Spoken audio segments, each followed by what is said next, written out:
சத்யாவின் குலுக்குலு AC offer. அனைத்து முன்னணி brand ஏசிகளும் சிறப்பு தள்ளுபடி விலையில். உங்கள் சத்யா. கொள்கை ரீதியாக போராடி கொண்டிருக்கிற அரசியல் கட்சிகள், கொள்கை ரீதியான மாற்றி முன்வைக்கிற அரசியல் கட்சிகளுக்கு ஒரு பெருத்த ஏமாற்றம் தான். அதே நேரத்துல ஜனநாயகத்துல மக்கள் தான் எஜமானர்கள். ஜனநாயகத்தில் இன்றைக்கு தேவையக்காவுக்கு பெருவாரியான வாக்குகளை மக்கள் அளித்திருக்காங்க என்பது தெளிவாக தெரிகிறது. ஏன்னா அந்த முன்னிலை வைக்கிற அது நகர்ப்புறங்கள், இன்னும் சொல்ல போனா அந்த மைட்டி மிடில் கிளாஸ் சொல்ற மிகவும் சொல்ல போனா எல்லா தரப்புலேயும் வந்திருக்கு. இதெல்லாம் கூடுதல் கவனமாக தெரிகிறது. ஆக இப்ப என்ன வருகிறது என்றால், தமிழ்நாடு ஒரு ஜங்ஷன்ல நிக்குது. தமிழ்நாட்டினுடைய எதிர்காலம், தமிழ்நாட்டினுடைய எதிர்கால அரசியல் இனி என்ன நடக்கும் என்பதை யூகிக்க வேண்டிய ஒன்றாக இருக்கிறது. நம்மை பொறுத்தவரை தமிழ்நாடு எப்போதுமே மதச்சார்பற்ற மண்ணாக இருந்திருக்கிறது. மதவெறிக்கு எப்போதுமே இடம் கொடுத்ததில்லை. அந்த வகையில இது ஒரு முற்போக்கான விஷயமாக பார்த்தாலும், பின்னாடி வருகிற போது அவங்களுடைய நடவடிக்கை, அந்த அரசியல் கட்சியுடைய நடவடிக்கை எப்படியானதாக இருக்கும், அவங்களுடைய மக்கள் நல திட்டங்கள் எப்படியானதாக இருக்கும். அவங்க இப்ப வந்து ஏன்னா இப்ப ஹேண்ட் அசம்பிளி வருது, அப்ப கூட்டணி பேரத்தில் எப்படி எல்லாம் அவர்கள் நடந்து கொள்வார்கள்.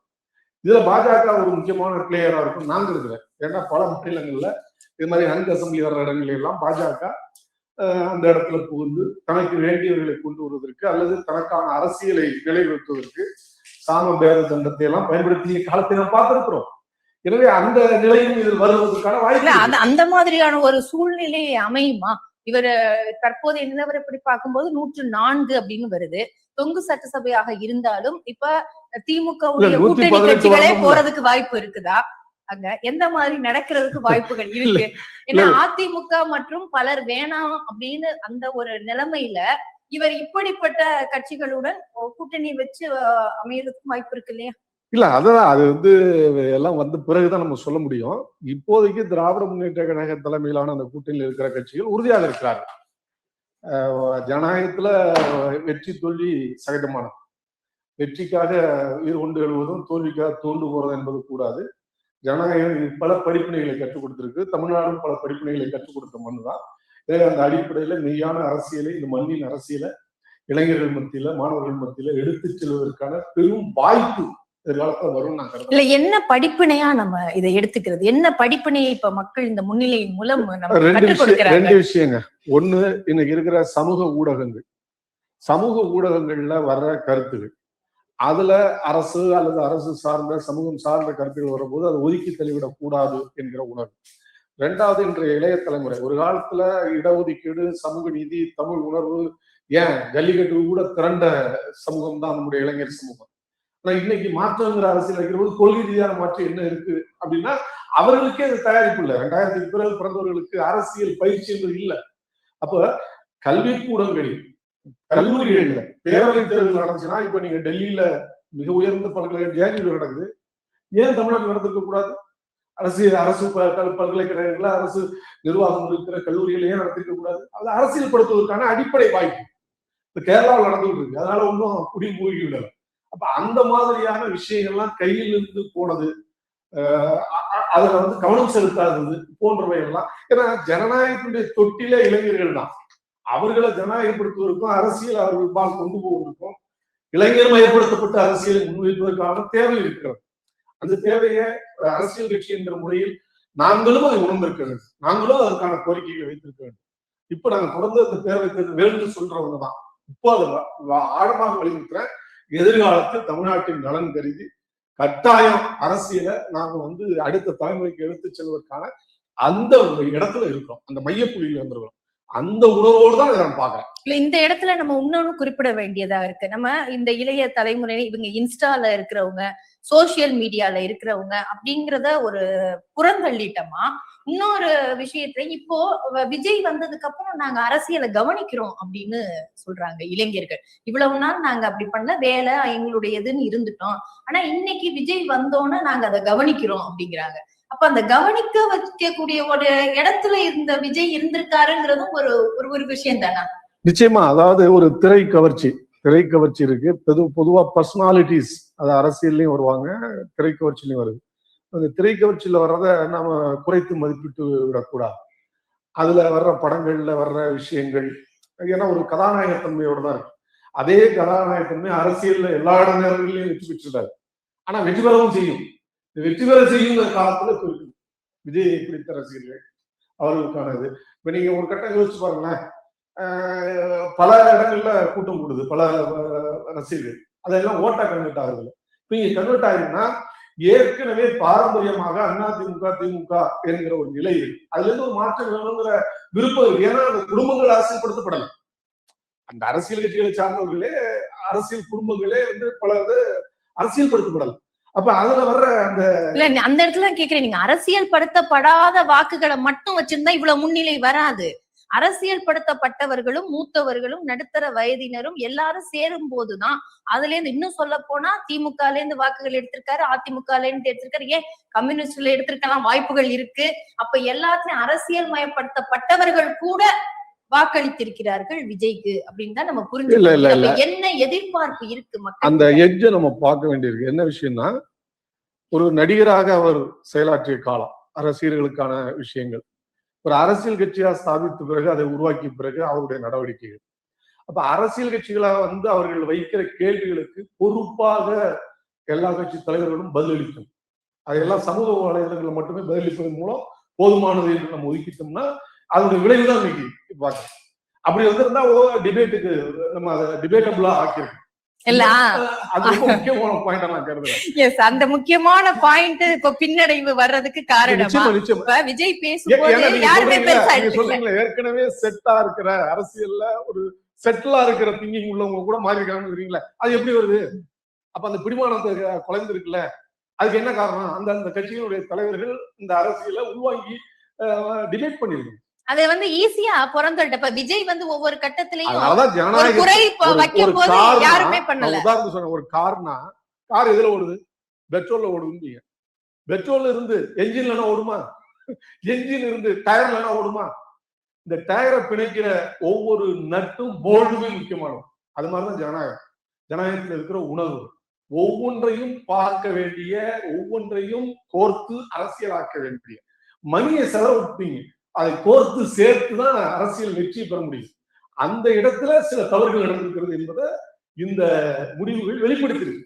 அதை ஜனநாயக பூர்வமாக ஏற்றுக்கொண்டு எதிர்காலத்துல சரி செய்து கொள்ள வேண்டும் என்று நினைப்பவர்கள் ஜனநாயகவாதியாக முடியும். அந்த அடிப்படையில நான் சொல்றேன். இல்ல, இந்த புள்ளி முக்கியமானது. இதை பற்றி நம்ம தொடர்ந்து பேசுவோம். தற்போதைய நிலவரப்படி பார்க்கும்போது 101 இடங்கள்ல தமிழக வெற்றி கழகம் முன்னிலையில் இருக்கிறது. 79 இடங்கள்ல அதிமுக 2வது இடத்தில் இருக்கிறது. முன்னிலையில் இருந்து 2வது இடம் மொத்தமாக பார்க்கும்போது 3வது இடத்தில் 54 தொகுதிகள்ல முன்னிலை அப்படிங்கிற நிலவரத்துடன் திமுக இருக்கிறது. முதல்ல தமிழக வெற்றி கழகம், அடுத்து அதிமுக, அடுத்து திமுக என்ற சூழ்நிலையே இருந்து கொண்டிருக்கிறது. இது தொடர்ந்து ஆரம்பத்தில் திமுக முன்னிலையில் இருந்தது. அதற்கு பிறகு தமிழக வெற்றி கழகம் கொஞ்சம் லீடிங் எடுத்தோம்னா அந்த ஒரு சூழ்நிலை தான் முதல் 2, 3 அப்படின்னு பார்க்கும்போது தமிழக வெற்றி கழகம், அதிமுக, திமுக 3 இடங்களை தொடர்ந்து அப்படியே போய்கொண்டிருக்கிறது. அடுத்தடுத்த சுற்றுக்கள்ல நம்ம பார்ப்போம். மிக முக்கியமான ஒரு முக்கியத்துவம் வாய்ந்த அமைச்சர்கள் கூட பின்னடைவை சந்தித்திருக்கிறார்கள் என்பதும் குறிப்பிடத்தக்கதாக இருக்கிறது. திருச்சியில நேரு அவர்கள், அன்பில் மகேஷ் அவர்கள் பின்னடைவை சந்தித்திருக்கிறார்கள். பிடிஆர் பழனிவேல் தியாகராஜன் அவர்கள் மதுரை மத்தியில பின்னடைவை சந்தித்திருக்கிறார். இதே போன்று துரைமுருகன் அவர்கள் பின்னடைவை சந்தித்திருக்கிறார். அதிமுகவில் கூட SP வேலுமணி அவர்களும் தொண்டாமுத்தூர் தொகுதியில பின்னடைவை சந்தித்திருக்கிறார்கள் என்று தகவல் தெரிகிறது. அதே போன்று சிறிது நேரத்தில் அவர் முன்னிலை பெற்றிருக்கிறார் அப்படிங்கிறது மாறி மாறி கொஞ்சம் வர்றதுக்கான வாய்ப்புகள் இருக்கிறது. ஒட்டப்பிடாரத்தில் புதிய தமிழகம் கட்சியின் தலைவர் கிருஷ்ணசாமி அவர்கள் முன்னிலை, செங்கோட்டையன் அவர்கள் கோபிச்செட்டிப்பாளையத்தில் முன்னிலை, மதுரை கிழக்குல அமைச்சர் மூர்த்தி முன்னிலை, திருச்செங்கோட்டில் அருண்ராஜ் தாவேக பின்னடைவை சந்தித்திருக்கிறது என்று இருக்கிறது. தென் மாவட்டங்கள்ல திமுக தாவேக இடையேதான் கடும் போட்டியாக இருக்கிறது அப்படின்னு பாக்குறோம். தாவேக தலைவர் விஜய் பெரம்பூர், திருச்சி கிழக்கு ஆகிய 2 தொகுதிகளிலுமே முன்னிலை வைக்கிறார் அப்படிங்கறத நம்ம பாக்குறோம். திருவிக நகர்ல பொற்கொடி ஆம்ஸ்ட்ராங் அவர்கள் பின்னடைவை சந்தித்திருக்கிறார். இது தற்போதைய நிலவரமாக பார்க்கிறோம். காங்கிரஸ் கட்சியை பொறுத்த வரைக்குமே ஒரு 3 தொகுதிகள்ல தான் அவங்க முன்னிலை வைக்கிறார்கள். 28 தொகுதிகள், அந்த 3 தொகுதிகள்ல தான் முன்னிலை வைக்கிறார்கள். லெனின் அவர்களிடம் பேசுவோம். இப்ப கூட்டணி கட்சிகள் பார்த்தாலே தளி, திருத்துறைப்பூண்டி இங்கதான் முன்னிலை அப்படின்னு இருக்கு 5 தொகுதிகள்ல. அப்போ கூட்டணி கட்சிகளுக்கும் இந்த சரிவு ஆட்டோமேட்டிக்கா நமக்கு வரதான் செய்யும். பிரதான கட்சிக்கு வரும்போது. அப்போ இந்த இடத்துல எல்லாமே வந்து என்ன சிக்கலா உங்களுக்கு மாறிடுச்சு? ஒண்ணு நீங்க சொன்னீங்கல்ல பேசலன்னு. இப்போ விஜய் ஒண்ணு வைக்கிறாருன்னா அதை எதிர்த்து ஒரு கமெண்ட் பண்றதுக்கோ செய்யறதுக்கோ திமுகவும் தவிர்த்து விட்டது, கூட்டணி கட்சிகளும் தவிர்த்து விட்டது. அதிமுகல கூட கடைசியில எடப்பாடி பழனிசாமி அவர்கள் விமர்சனம் செஞ்சாரு. அப்ப நீங்க இதெல்லாம் தவிர்த்துட்டு போனதே அவருக்கு ஒரு வெற்றிக்கானதா? நீங்க தவிர்ப்பது மூலம் என்னன்னா அந்த கருத்து மேலோங்காதுன்னு நினைச்சாங்க. ஆனா அந்த கருத்து மேலோங்க வைத்து விட்டது. அதுக்கு நேரடியா பதில் அளித்திருந்தால் இன்னும் தரமான பதிலே கொடுத்திருக்கலாம், சரியான பதிலே கொடுத்திருக்கலாம். அப்படி கொடுத்திருந்தா அந்த கருத்து நீங்க இருந்திருக்கு. அப்ப ஒரு பிம்ப அரசியல்ல ஒரு பிம்பமாக அரசியல் என்னன்னு சொல்ல போனா ஒரு நடிகராக இருந்து அரசியல் கட்சி துவக்கி அந்த சொல்றோம்ல அந்த இதோட வரும்போது அது போய் விலை செய்தில்லை. அதுக்கு நீங்க எதிர் கருத்துக்களை வைக்கணும்ல, டிபேட்டபிள் ஆக்கணும்ல. அது ஆக்காதனுடைய விளைவு இன்னைக்கு பல இடங்கள்ல அவங்களுக்கு வெற்றியை கொடுக்கக்கூடிய அளவுக்கு வந்துச்சு. எப்பயுமே ஜனநாயகம் என்பது பேசுவதுதான், டிபேட்டபிள் தான், டிபேட்டிங் இஷ்யூ தான். ஒரு பிரச்சனையை பேசுவதுதான். நீங்க எந்த கோணத்துல அதை அரசியல்படுத்துறீங்க, அரசியல் மயமாக்குறீங்க, எந்த கோணத்துல அதை அணுகுறீங்கிற முறையை உருவாக்காம எப்படி நீங்க பதிலளிக்காம எப்படி அதுக்கு நீங்க வந்து எதிர்கொள்ள முடியும்? எனவே அதை எதிர்வினை ஆற்றாதே இன்னைக்கு எங்களுக்கு எதிராக எதிர்வினை ஆற்றி இருக்கிறது. அப்படிதான் நாங்க எடுத்துக்கொள்கிறோம். இன்னொரு பக்கமும் வந்து விஜய் அவர்களுக்கு வந்து இந்த சிறுபான்மை ஓட்டுகள் போகும், தலித் ஓட்டுகள் போகும், இந்த மாதிரி பட்டியலின மக்களுடைய ஓட்டுகள் போகும், கோஸ்டல் ஏரியால போகும், இப்படி எல்லாம் வந்து பேசப்பட்டது. இப்ப எந்தெந்த ஓட்டுகள் எல்லாம் போயிருக்குன்னு இப்ப நம்ம இது பண்ண முடியுமா? அவரோட லீடிங்க பார்க்கும்போது பட்டியலின இதுல இருக்கிற தொகுதிகளை பாத்தீங்கன்னா 24 தொகுதியில முன்னிலை வைக்குது. அப்ப பட்டியலின தொகுதிகள்ல அவங்க இருக்கிறாங்கன்னா பட்டியலின மக்கள் மட்டும் வாக்களிக்கிறது இல்ல, அதுல இருக்கிற பட்டியலினம் இல்லாதவர்களும் வாக்களிக்கிறாங்க. அப்ப நீங்க இது சிறுபான்மையினரும் இருக்கிறாங்க, சிறுபான்மை இல்லாத தொகுதி எது? அப்ப நீங்க இது வந்து செக்ஷன் வைஸ் பாக்குறதுக்கு கொஞ்சம் நாள் ஆகும். ஒரு நாள் 2 நாள் காலம் எடுத்துதான் நம்ம தற்போது அந்த தொகுதிகளை வச்சு பேசும்போது இது பொதுவான ட்ரெண்டா தான் இருக்கு. எல்லா தரப்பில இருந்தும் வாக்களித்திருக்கிறார்கள். இன்னும் சொல்ல போனா தலித்துகள் இருந்து வாக்களித்திருக்கிறார்கள், பெண்கள் வாக்களித்திருக்கிறார்கள், சிறுபான்மையினர் வாக்களித்திருக்கிறார்கள், பிற்படுத்தப்பட்டவர்கள் வாக்களித்திருக்கிறார்கள், உயர்ந்த ஜாதி என்று சொல்லக்கூடிய உயர் சாதி சார்ந்தவர்களும் வாக்களித்திருக்கிறார்கள். இல்லைன்னு சொல்ல முடியாத மயிலாப்பூர் எப்படி இருக்கும்? அப்ப இது எல்லாமே நீங்க நினைத்து பார்க்க வேண்டியிருக்கிறது. எனவே இது வந்து ஒரு காமன் இது இஷ்யூவா தான் வருது தவிர பர்டிகுலரா நீங்க பாருங்க அதுல முன்ன பின்ன இருக்கலாம். ஒரு குறிப்பிட்ட சமூகம் அதிகமான வாக்கு யாருக்கு அளித்திருக்கிறது, யாருக்கு அடுத்த நிலையில வாக்களித்திருக்கிறது டிபேட்டபிள். பட் ஆனா என்னன்னா ஒரு அலை வந்துட்டு எல்லா போட்டும் தான் தூக்கும், கடல்ல ஒரு அலை வந்து எல்லா போட்டும் தான் தூக்கும். அப்படி தூக்குற போட்டுகள் தான் அது. அதுல கொஞ்சம் நல்லா வெயிட்டான போட்டு தான் தூக்காம இருக்கும். அப்படித்தான் இதை பார்க்கணும். அந்த மாதிரியான ஒரு அரசியல் நிகழ்வாகத்தான் நான் பார்க்கிறேன். மத்தது வெயிட் இல்ல, அலை தூக்கிருச்சு. இல்ல வெயிட் இல்லைன்னு இல்ல, ஒரு அலைன்னு வர்ற போது இதே மாதிரியான நிலை தானே எல்லா இடங்கள்லயும் வரும். தமிழ்நாட்டுல நீங்க யோசிச்சு பாருங்க, நகர்ப்புற வாக்காளர்கள் கிராமப்புற வேறுபாடு உண்டு. ஆனா பெரிய வேறுபாடுன்னு சொல்ல முடியாது. நீங்க வடபுலத்துல இருக்கிற மாதிரி சொல்ல முடியாது. த மோஸ்ட் அர்பனைஸ்டு ஸ்டேட் பாத்தீங்கன்னா தமிழ்நாடு.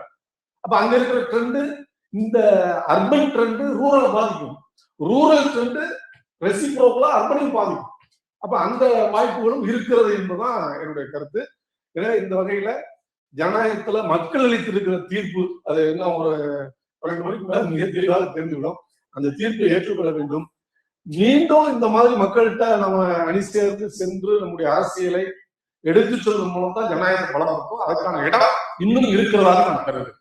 சரி, நம்ம ஒரு சிறிய இடைவேளைக்கு செல்வதற்கு முன்பாக தொகுதிகளுடைய நிலவரம் அப்படின்னு பாக்குறோம். தமிழக வெற்றி கழகம் 101 இடங்கள்ல முன்னிலை, 80 இடங்கள்ல அதிமுக, 3வது இடத்துல 53 தொகுதிகள்ல முன்னிலையுடன் திமுக இருக்கிறது. ஆக தமிழக வெற்றி கழகம், அதிமுக, திமுக இதுதான் இதாக இருக்கிறது. தமிழக வெற்றி கழகத்துடைய அந்த வெற்றி கொண்டாட்டம் அப்படிங்கிறதும் வந்து ஆரம்பிச்சிருச்சுன்னு சொல்லலாம். அவர்கள் உண்மையிலேயே ஒரு பெரிய வெற்றி கொண்டாட்டமாகத்தான் அது இருக்க போகிறது. முதல் தேர்தல் அரசியல்லையே இவ்வளவு முன்னிலையில் இருக்கிறார்கள். காஞ்சிபுரத்துல வெற்றி கொண்டாட்டம் நடக்கிறது. அதற்கான காட்சிகளை நம்ம பார்க்கலாம்.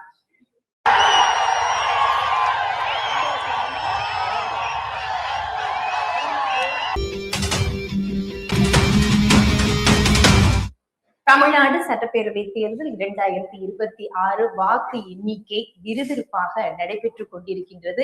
முன்னிலை நிலவரங்கள் தொடர்ந்து வந்து கொண்டிருக்கின்றன. இணைந்திருங்கள் மின்னம்பலம் நேரலையுடன். தற்போது நிலவரத்தை பார்க்கும்போது 104 தொகுதிகளின் முன்னிலை அப்படிங்கிறதோட தமிழக வெற்றி கழகம் இருக்கிறார்கள். 77 தொகுதிகள்ல முன்னிலை. அதிமுகவும் கொஞ்சம் முன்னேறி கொண்டே இருக்கிறார்கள். அது 2வது இடத்துல தற்போதைக்கு அதிமுக இருக்கிறது. 3வது இடத்தில் 53 இடங்களுடன் திமுக இருக்கிறது.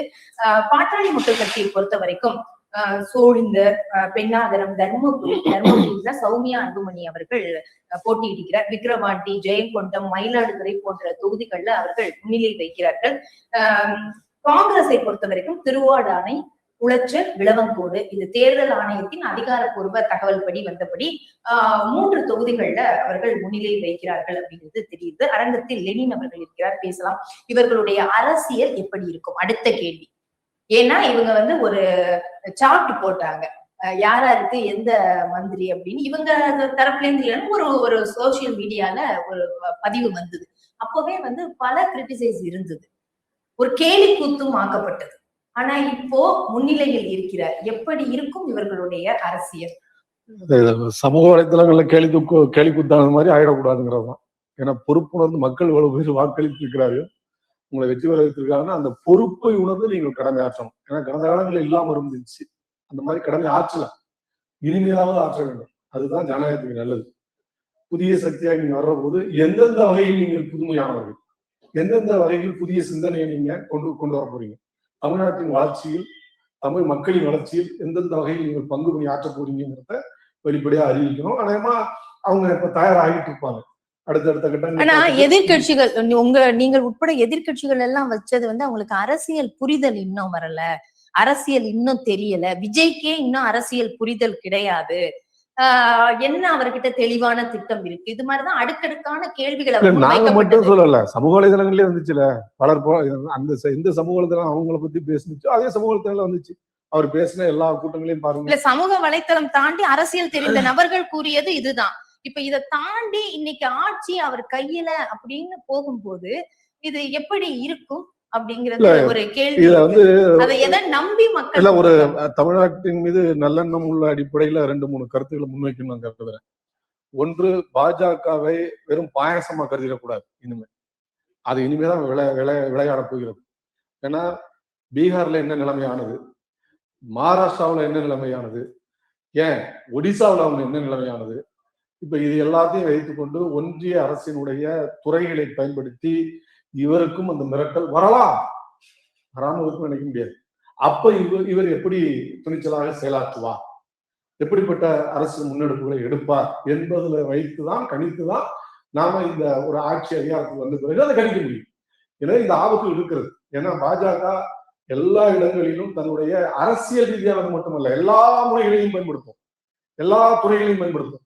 அப்படி பயன்படுத்துகிற போது அந்த அழுத்தத்துக்கு உட்பட்டு ஒருவர் நின்றார், தமிழ்நாட்டுல நிச்சயமா வெளிப்பட்டு போயிடும். தமிழ்நாட்டு மக்கள் இதே வாக்களித்த மக்கள் அதை எதிர்த்து நிச்சயம் குரல் கொடுப்பார்.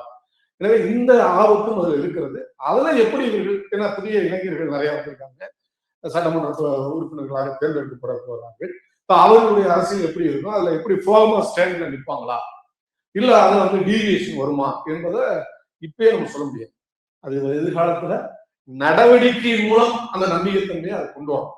அந்த நடவடிக்கையின் அடிப்படையில் தான் நாங்களும் அதை விமர்சன ரீதியாக அணுவது அல்லது அதை எப்படி பார்ப்பது என்பதை நாங்க முடிவெடுக்க முடியும். அந்த அடிப்படையில் தான் மக்கள் முடிவெடுப்பாங்க.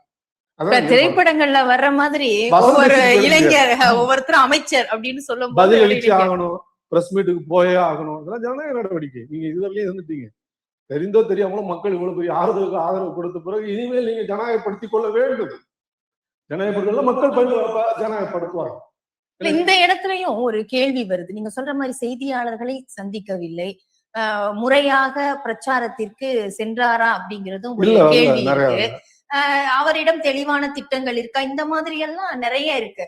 ஆனா இதெல்லாத்தையும் தாண்டிதான் அவருக்கு அந்த வாக்கு. ரெண்டு விஷயங்க, இதெல்லாம் முக்கியமா இல்லையா ஜனநாயகத்துலன்னு ஒரு கேள்வி வருதா? பிரச்சாரத்துக்கு போனது பலது ரத்து செய்தார். போன இடத்துல எந்த வேட்பாளரையும் வண்டியில ஏத்தல. ஒரே ஒரு வேட்பாளர் அநேகமா அந்த இவரை மட்டும்தான் வண்டியில ஏத்துனாங்கன்னு நினைக்கிறேன், காரைக்குடியா பிரபு அவர்கள் ஏத்துனதா எனக்கு ஞாபகம் இருந்தா திருத்திக்கலாம். மற்ற யாரும் ஏத்தல.